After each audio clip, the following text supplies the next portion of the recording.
আজকে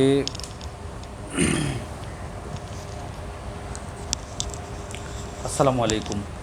আজকে আমি তোমাদেরকে উদ্ভিদবিজ্ঞান চতুর্থ অধ্যায় যেটা অর্থাৎ অণুজীব, এই চ্যাপ্টারটা আজকে আমরা পড়া স্টার্ট করব। চ্যাপ্টারটা বোথ মেডিকেল অ্যাডমিশন প্লাস হচ্ছে আমাদের ইন্টারমিডিয়েট দুইটার জন্যই খুবই গুরুত্বপূর্ণ একটা চ্যাপ্টারটা থেকে একাধিক প্রশ্ন আসার মতো। চ্যাপ্টারটা আমরা পড়ব হচ্ছে, চ্যাপ্টারটাকে যদি আমরা ভাগ করি তাহলে একটা পোর্শন আছে হচ্ছে ভাইরাস, যেটা পড়বো হচ্ছে আমরা দুইটা লেকচারে। তারপরে আছে হচ্ছে ব্যাকটেরিয়া, ব্যাকটেরিয়াটা আমরা পড়বো হচ্ছে একটা লেকচারে। আর এরপরে আছে হচ্ছে ম্যালেরিয়া, ম্যালেরিয়া ঠিক আছে, ম্যালেরিয়া পড়বো একটা লেকচারে। তাহলে টোটাল চ্যাপ্টারের টপিক তো তোমরা বুঝতেই পারছো যে ভাইরাস আছে, ব্যাকটেরিয়া আছে আর ম্যালেরিয়া আছে, ঠিক আছে। আচ্ছা, এখন আমাদের আজকে যেটা আমরা পড়া স্টার্ট করব সেটা হচ্ছে ভাইরাস দিয়ে। ভাইরাস দিয়ে আজকে আমরা পড়াটা স্টার্ট করব। তাহলে আমাদের আজকের টপিক সেটা হচ্ছে ভাইরাস। তাহলে ফার্স্টে দেখো, আমরা যখন ভাইরাস পড়ছি, ঠিক আছে, আমরা যখন ভাইরাস পড়ছি বা ভাইরাসের কথা বলছি, তখন শুরুতেই আমাদের মাথায় যে জিনিসটা আগে আনতে হবে যে আমি একটা ভাইরাসকে কল্পনা করতে পারছি কি না। তো ভাইরাস সম্বন্ধে আমরা ফার্স্টে যে কথাটা শিখি যে মার্গুলিস, আমরা জানি যে 5টা জগতের কথা বলেছিলেন। মার্গুলিসের যে 5টা জগতের কথা উনি বলেছিলেন, এই 5টা জগতের মধ্যে তিনি কিন্তু ভাইরাসকে কোনো জগতের মধ্যেই দিতে পারেন নাই। অর্থাৎ তার 5টা জগতের মধ্যে কিন্তু প্রথম যে জগৎটা ছিল যার নাম ছিল হচ্ছে মনেরা,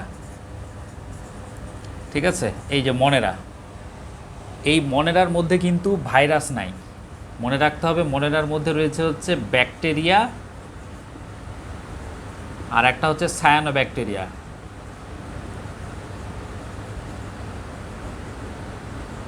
ঠিক আছে। একটা হচ্ছে ব্যাকটেরিয়া আর একটা হচ্ছে কি সায়ানোব্যাকটেরিয়া।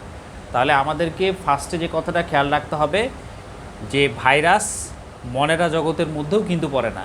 তাহলে মার্গুলিসের যে 5টা জগৎ রয়েছে সে 5টা জগৎটা দেওয়াই হয়েছে কিন্তু কোষের উপর ভিত্তি করে, অর্থাৎ কোষটা আদিকোষী না প্রকৃত কোষী, এর উপর বেসিস করেই কিন্তু মার্গুলিসের 5টা জগৎ করা।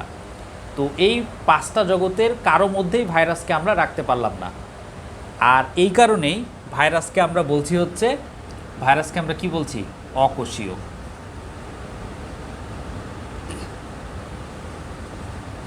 ঠিক আছে, অর্থাৎ অ্যাসেলুলার, অকোষীয় বা অ্যাসেলুলার। তো ভাইরাসকে আমরা কোষ বলতে পারছি না, কারণ এইটা। তাহলে আমরা দেখলাম যে ভাইরাস হচ্ছে অকোষীয়, অতি আণুবীক্ষণিক একটা জীব। অতি আণুবীক্ষণিক কেন বলছি, কারণ এই যে ব্যাকটেরিয়া সায়ানোব্যাকটেরিয়ার নাম বলছি, এরা কিন্তু আণুবীক্ষণিক, অর্থাৎ এদেরকে খালি চোখে দেখা যায় না। ভাইরাসকেও খালি চোখে দেখা যায় না, বাট এরা ব্যাকটেরিয়া সায়ানোব্যাকটেরিয়ার চাইতেও ক্ষুদ্র। এ কারণে বলা হচ্ছে এটা কি অতি আণুবীক্ষণিক। তাহলে ভাইরাস সম্বন্ধে আমাদের ফার্স্টে মনে রাখতে হচ্ছে ভাইরাস হচ্ছে অকোষীয়, তারপরে হচ্ছে কি অতি আণুবীক্ষণিক, খালি চোখে তো দেখা যায় না। অর্থাৎ ব্যাকটেরিয়া সায়ানোব্যাকটেরিয়া এগুলো অণুজীবের চাইতেও ভাইরাসকে আরও ছোট। তো আমাদের একটা জিনিস অ্যাটলিস্ট মাথায় আপাতত আসছে যে ভাইরাস কিন্তু কোনো কোষ আমরা সরাসরি বলতে পারছি না। তো ভাইরাস অ্যাকচুয়ালি জিনিসটা কি, এটা তৈরি হয়েছে কি দিয়ে। তো আমাদের এই ক্ষেত্রে মনে রাখতে হবে যে আমি কল্পনা করব যে টোটাল যে ভাইরাসটা, ঠিক আছে, এইটা তৈরি হয়েছে দুইটা জিনিস দিয়ে। তৈরি হয়েছে কয়টা জিনিস দিয়ে বললাম, দুইটা জিনিস দিয়ে। একটা হচ্ছে ভেতরে হচ্ছে নিউক্লিক অ্যাসিড, ভেতরে হচ্ছে নিউক্লিক অ্যাসিড আর বাইরে হচ্ছে কি ক্যাপসিড। ভেতরে হচ্ছে নিউক্লিক অ্যাসিড, তাহলে বললাম নিউক্লিক অ্যাসিড এটা either DNA or RNA. Nucleic acid আমরা জানি যে দুই রকমের রয়েছে, একটা হচ্ছে ডিঅক্সি রাইবোনিউক্লিক অ্যাসিড আর একটা হচ্ছে রাইবোনিউক্লিক অ্যাসিড, ঠিক আছে। তো এই নিউক্লিক অ্যাসিডটা থাকবে ইনার সারফেস, ইনার অর্থাৎ ভেতরের দিকে। ভাইরাসের ভেতরের দিকে থাকবে হচ্ছে নিউক্লিক অ্যাসিড। নিউক্লিক অ্যাসিড হয় ডিএনএ হবে, না হলে আরএনএ হবে।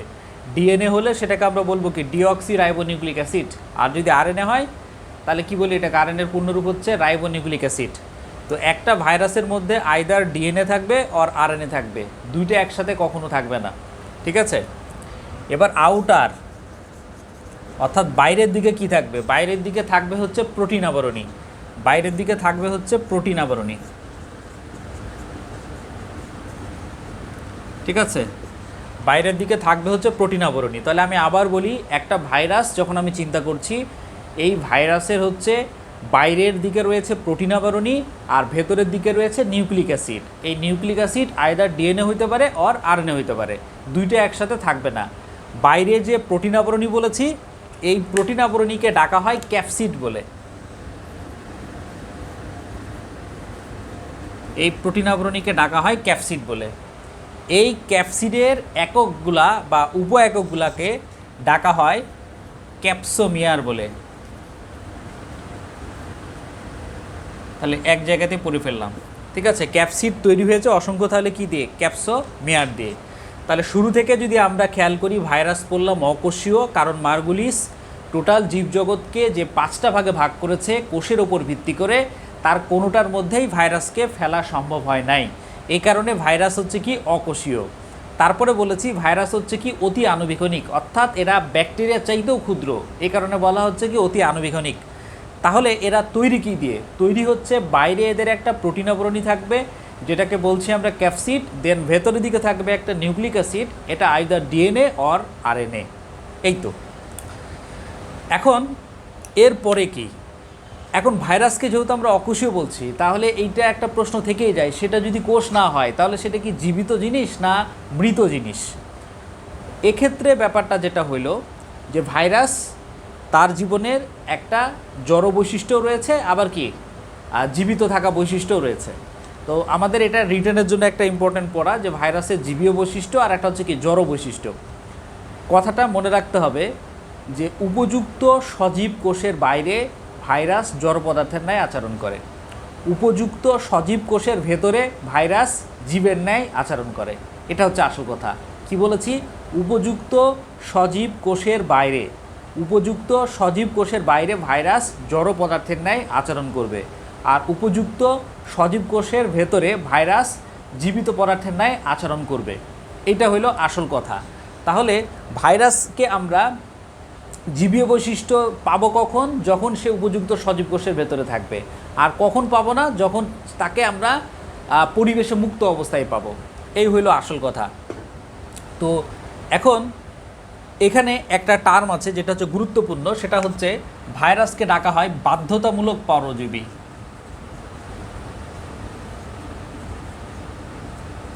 বাধ্যতামূলক পরজীবী কেন বলা হয়? ভাইরাসকে বাধ্যতামূলক পরজীবী এই জন্যই বলা হয়, তার কারণ হচ্ছে উপযুক্ত সজীব কোষের বাইরে ভাইরাস জীবিত অবস্থা পাওয়া যায় না।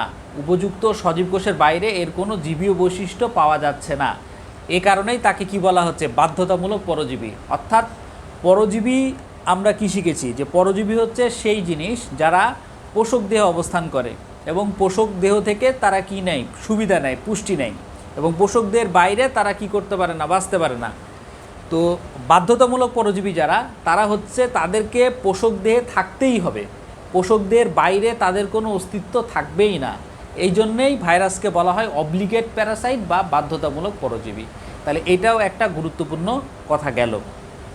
আচ্ছা, তাহলে দেখো একটা ছোটোখাটো একটা অণুজীব, যার সম্বন্ধে আমরা 4-5টা কথাবার্তা কিন্তু অলরেডি শিখে ফেলেছি, এবং তাদের গঠনেও কিন্তু একটা অলরেডি আমরা আইডিয়া নিয়ে আসছি, যে এদের ইনার সারফেসে থাকে, মানে ভেতরের দিকে থাকে হচ্ছে নিউক্লিক অ্যাসিড, যাকে সারাউন্ড করে আছে হচ্ছে কি প্রোটিন। এই প্রোটিনটাকে আমরা বলছি হচ্ছে কি যে ক্যাপসিড, যেটা তৈরি হয়েছে ক্যাপসোমিয়ার দিয়ে। এখন কোনো ভাইরাস আছে যাদের ক্যাপসিডের বাইরেও আবার আবরণী রয়েছে, এদেরকে বলা হয় এনভেলপড ভাইরাস। ঠিক আছে, কোনো ভাইরাস রয়েছে যাদের ক্যাপসিডের বাইরে আবার এনভেলপ রয়েছে, তাদেরকে বলা হচ্ছে এনভেলপড ভাইরাস। আর যাদের এটা থাকে না তাদেরকে বলা হয় নন এনভেলপড ভাইরাস। তাহলে আবরণীযুক্ত ভাইরাস বলতে ক্যাপসিডের বাইরে যদি কোনো আবরণী থাকে তবে সেটাকে বলছি আমরা আবরণীযুক্ত বা এনভেলপড ভাইরাস। আর যদি না থাকে তাহলে সেটাকে আমরা কি বলবো? নন এনভেলপড।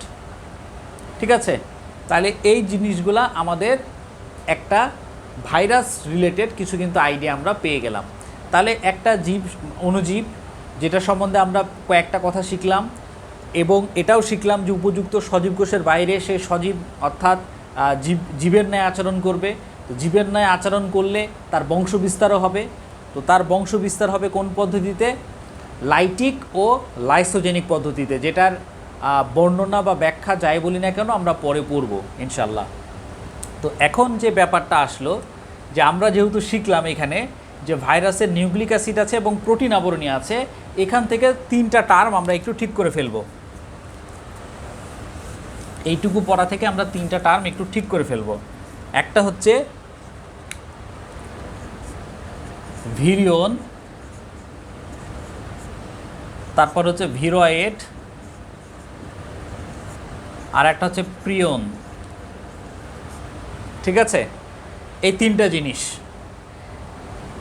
যেটা হচ্ছে ভিরিয়ন, ঠিক আছে, ভিরিয়ন এটার ক্ষেত্রে মনে রাখতে হবে যে নিউক্লিক অ্যাসিডও থাকে, প্রোটিন আবরণীও থাকে। প্রোটিন আবরণীকে আমরা কি বলছি? ক্যাপসিড। ঠিক আছে, তাহলে ভিরিয়নের ক্ষেত্রে নিউক্লিক অ্যাসিডও থাকে, প্রোটিন আবরণীও থাকে। তাহলে একটা পূর্ণাঙ্গ বা কমপ্লিট ভাইরাস যদি আমরা বোঝাই তাহলে সেটা হচ্ছে এই ভিরিয়ন। ভিরয়েড হচ্ছে জাস্ট শুধু নিউক্লিক অ্যাসিড থাকবে, শুধু নিউক্লিক অ্যাসিড থাকবে এবং সেই নিউক্লিক অ্যাসিড হচ্ছে আরএনএ। ঠিক আছে, সেটা হচ্ছে ভিরয়েড। প্রিয়নস যেটা, সেটাতে শুধুমাত্র ক্যাপসিড থাকবে। ঠিক আছে, যে এখানে ক্যাপসিডও ছিল, নিউক্লিক অ্যাসিডও ছিল। তাহলে দেখো এইটাকে যদি তুমি একটা বন্দুকের সাথে কল্পনা করো যে বন্দুক এর মধ্যে গুলি আছে, তাহলে বন্দুক আছে তার মধ্যে গুলিও আছে। বন্দুকটাকে কল্পনা করে নাও ক্যাপসিডের সাথে, আর গুলিটা হচ্ছে কি তার নিউক্লিক অ্যাসিড। তাহলে বন্দুক আছে, গুলি ভরা, সেটা হচ্ছে কি ভিরিয়ন, অর্থাৎ নিউক্লিক অ্যাসিডও আছে, ক্যাপসিড আবরণীয় আছে। শুধু ফাঁকা যদি বন্দুক থাকে, অর্থাৎ ফাঁকা বন্দুক মানে কি? যে শুধুমাত্র বাইরের আবরণীটা আছে, তার মানে কি? প্রিয়ন্স। যদি শুধু গুলিটা থাকে তার মানে কি? শুধু নিউক্লিক অ্যাসিড আছে, তাহলে সেটা কি হবে? ভিরয়েড। 3টার ক্ষেত্রেই একটা কমন কথা, সেটা হচ্ছে 3টাই সংক্রমণক্ষম।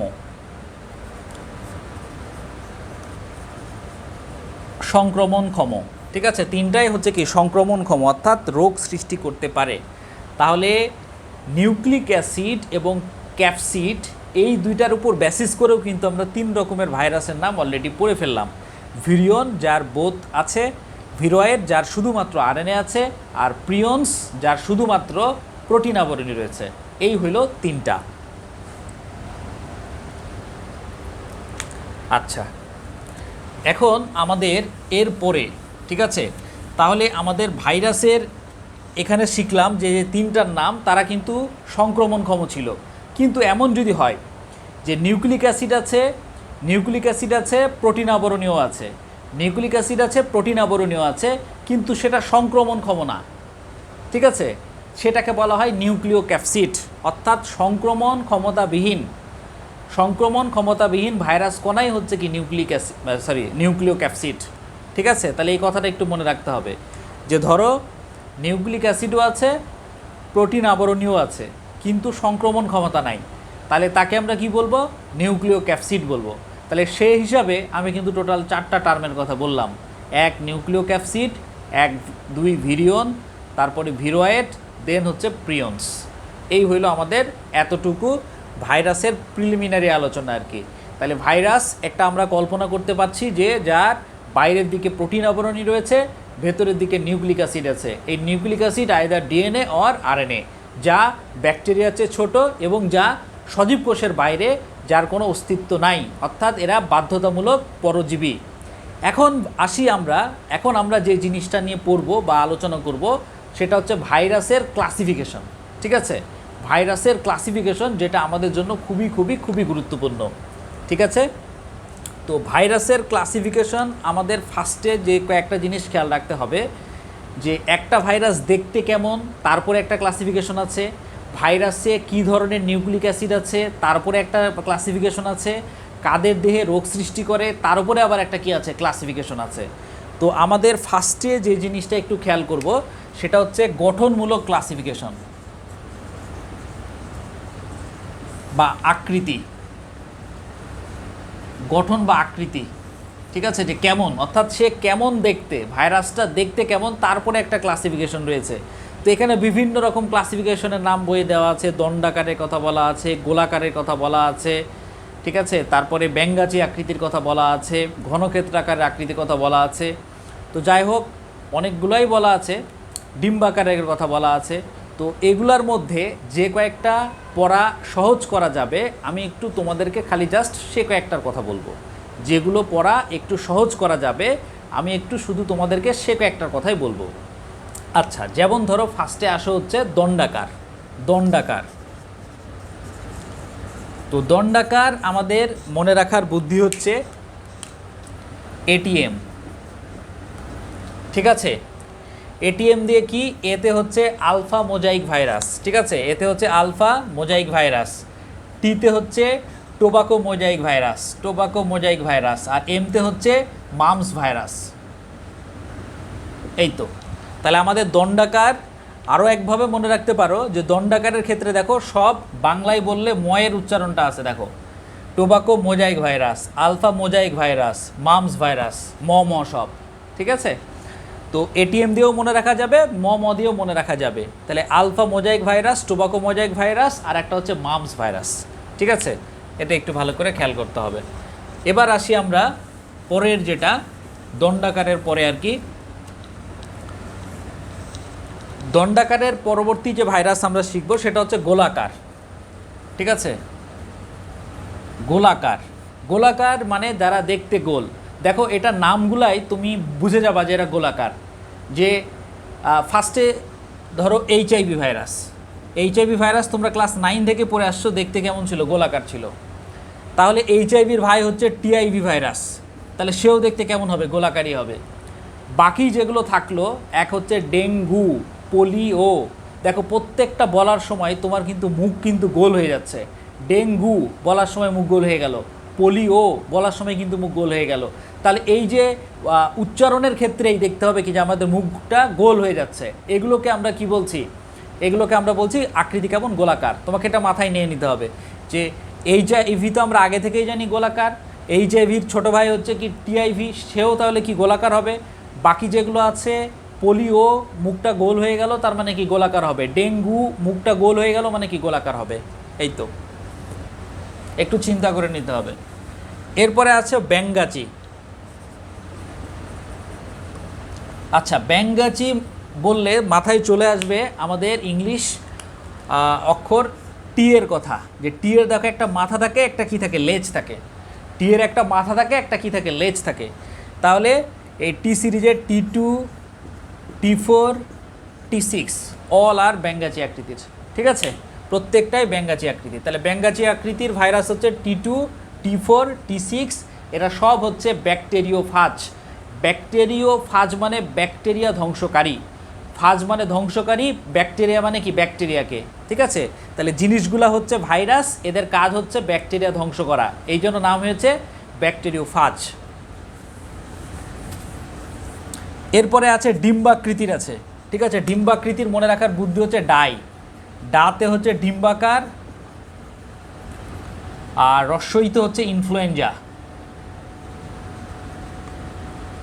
ঠিক আছে। ডাতে হচ্ছে ডিম্বাকার, রস্বইতে হচ্ছে কি, ইনফ্লুয়েঞ্জা। তাহলে আমরা মোটামুটি আকৃতিগত বা গঠনমূলক ক্লাসিফিকেশন যেটা, সেটা কিন্তু আমরা এইভাবে কিন্তু মনে রাখার চেষ্টা করতে পারি। এ বাদে যেগুলোর নাম আমি বললাম না সেগুলো বই থেকে কি সরাসরি মুখস্থ করো, যেগুলো মনে রাখার বুদ্ধি শিখাইছি সেগুলো মনে রাখো, তাহলে আমাদের জন্য পড়ার লোডটা একটু কমে যাবে ইনশাল্লাহ। এরপরে যে ক্লাসিফিকেশনটা আমরা আলোচনায় নিয়ে আসবো সেটা হচ্ছে যে কোন দেহে রোগ সৃষ্টি করে, কোন দেহে রোগ সৃষ্টি করে সেটার উপরে ক্লাসিফিকেশন, ঠিক আছে। কোন দেহে রোগ সৃষ্টি করছে সেটার উপরে ক্লাসিফিকেশন। আচ্ছা, যদি প্রাণী দেহে রোগ সৃষ্টি করে তাহলে প্রাণীফাজ, যদি ভাইরাসের দেহে রোগ সৃষ্টি করে তাহলে কি ব্যাকটেরিয়া দেহে যদি রোগ সৃষ্টি করে তাহলে কি ব্যাকটেরিওফাজ, সায়ানোব্যাকটেরিয়াতে করলে কি সায়ানোফাজ, উদ্ভিদে করলে উদ্ভিদফাজ। তার মানে এ অনুযায়ী কিন্তু আমরা ক্লাসিফিকেশন টোটাল পেয়ে গেলাম হচ্ছে 4টা, ঠিক আছে। টোটাল ক্লাসিফিকেশন কিন্তু পেয়ে গেলাম 4টা। এক হচ্ছে ধরো প্রাণীফাজ, ঠিক আছে, প্রাণীদের রোগ সৃষ্টি করে। 2 হচ্ছে উদ্ভিদ, 3 হচ্ছে সায়ানো, 4 হচ্ছে ব্যাকটেরিও ফাজ। তাহলে সবগুলোই কিন্তু ফাজ, ঠিক আছে। এক এক করে আসি, দেখো নিচ থেকে পড়বো আমরা। ফার্স্টে দেখো ব্যাকটেরিওফাজ মনে রাখতে হবে, ওই যে যারা ব্যাঙ্গে চাকরিতে ছিল, অর্থাৎ T2 T4 T6, এটা পড়া শেষ। ব্যাকটেরিওফাজের আমাদের খালি নাম আর এক্সাম্পল পড়তে হবে, কিন্তু এখানে যে কারা কোথায় রোগ সৃষ্টি করে জাস্ট খালি নাম এবং তাদের এক্সাম্পল। তো ব্যাকটেরিওফাজ যারা ব্যাঙ্গাচি আকৃতির ছিল, অর্থাৎ T2 T4 T6, অর্থাৎ যারা T2 T4 T6 এরা হচ্ছে ব্যাকটেরিওফাজ। আচ্ছা, এরপরে সায়ানোফাজ, এটা আরও মনে রাখা সহজ, মনে রাখতে হবে LPP1 LPP2, শেষ। তাহলে এটা ছিল T2 T4 T6, আর সায়ানোফাজ হচ্ছে LPP1 LPP2। এটা ছিল T2 T4 T6, আর সায়ানোফাজ যারা তারা হচ্ছে LPP1 LPP2, শেষ। তাহলে এখন দেখো থাকলো বাকি দুইটা, তোমার যেটা ভালো লাগে সেটা মুখস্থ করো, বাকিটা বাদ রাখো।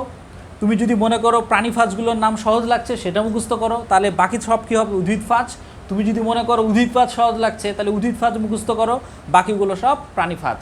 তাহলে আমরা দেখো মোটের উপরে একটা দুইটা আর এই দুইটার মধ্যে একটা মুখস্থ করব, তাহলে আমরা চারটারই আউটপুট দিতে পারবো। কিন্তু যদি সব মুখস্থ করতে যাই তাহলে আমাদের জন্য কঠিনই লাগবে। লাস্ট যে টপিকটা আমি বলবো ক্লাসিফিকেশনের, যেটা বেশি গুরুত্বপূর্ণ, ঠিক আছে, যেটা বেশি গুরুত্বপূর্ণ সেটা হচ্ছে যে কারা ডিএনএ ভাইরাস, কারা আরএনএ ভাইরাস, এবং এর সাথে সাথে কারা এনভেলপড এবং কারা কি নন এনভেলপড, ঠিক আছে, মানে আবরণী আছে কাদেরকে আবরণী নাই। তো যাদের নিউক্লিক অ্যাসিডে ডিএনএ রয়েছে তাদেরকে আমরা বলি ডিএনএ ভাইরাস, আর যাদের আরএনএ রয়েছে তারা কি আরএনএ ভাইরাস।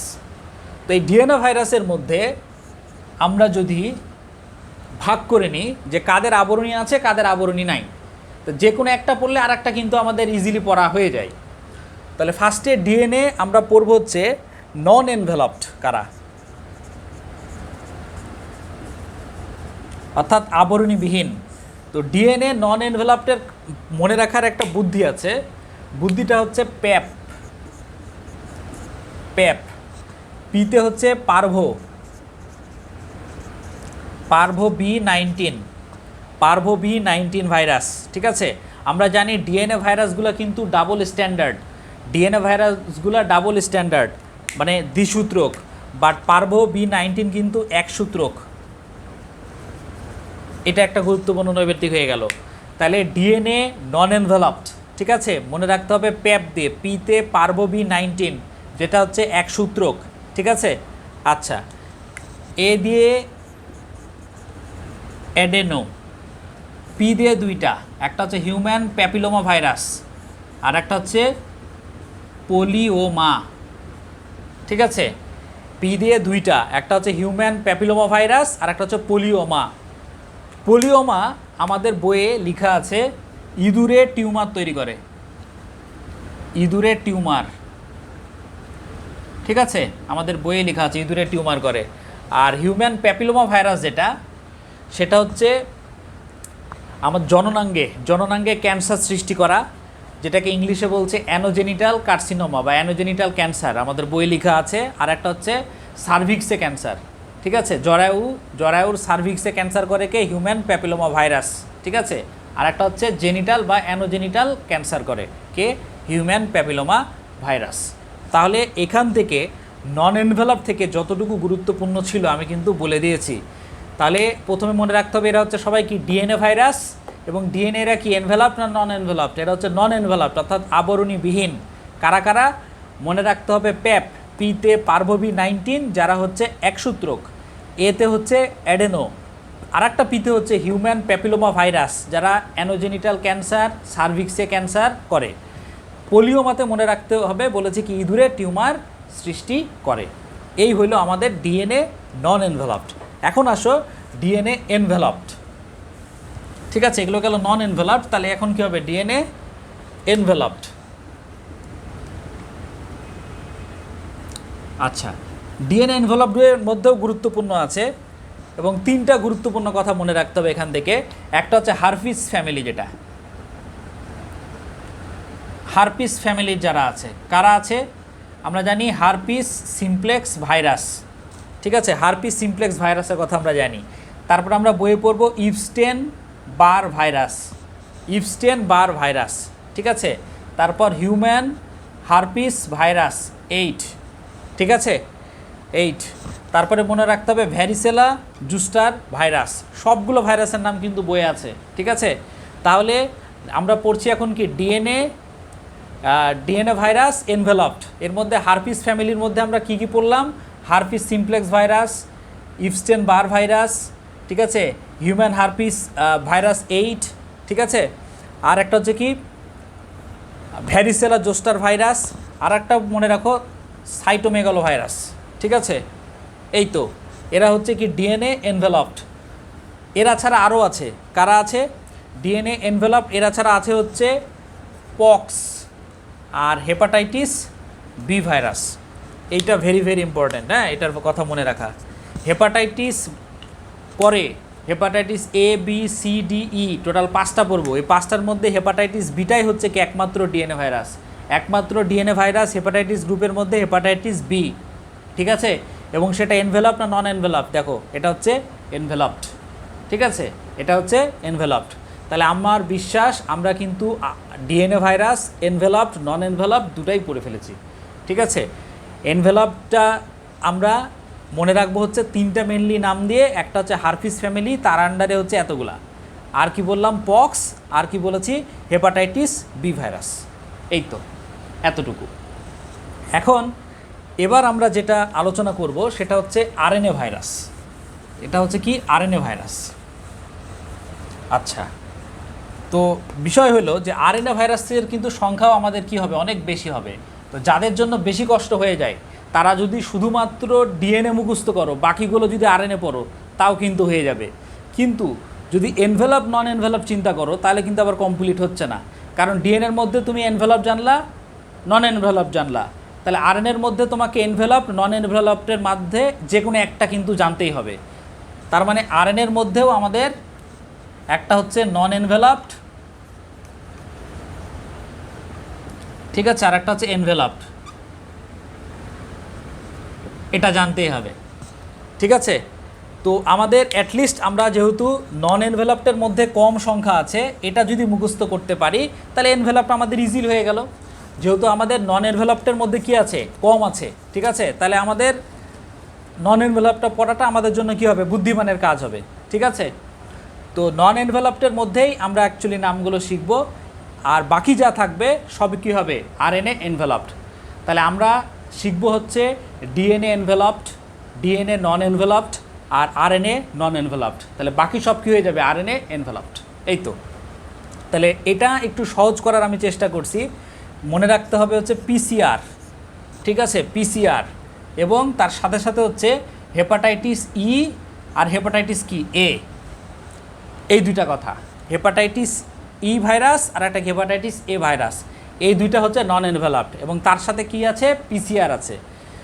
তো পিতে যেটা, ঠিক আছে, পিতে আমরা জানি ফার্স্টে যেটা মনে রাখতে হবে পোলিও, ঠিক আছে, পিতে ফার্স্টে যার কথা মনে রাখতে হবে সেটা হচ্ছে কি পোলিও ভাইরাস, ঠিক আছে, এটা মাস্ট পারতে হবে।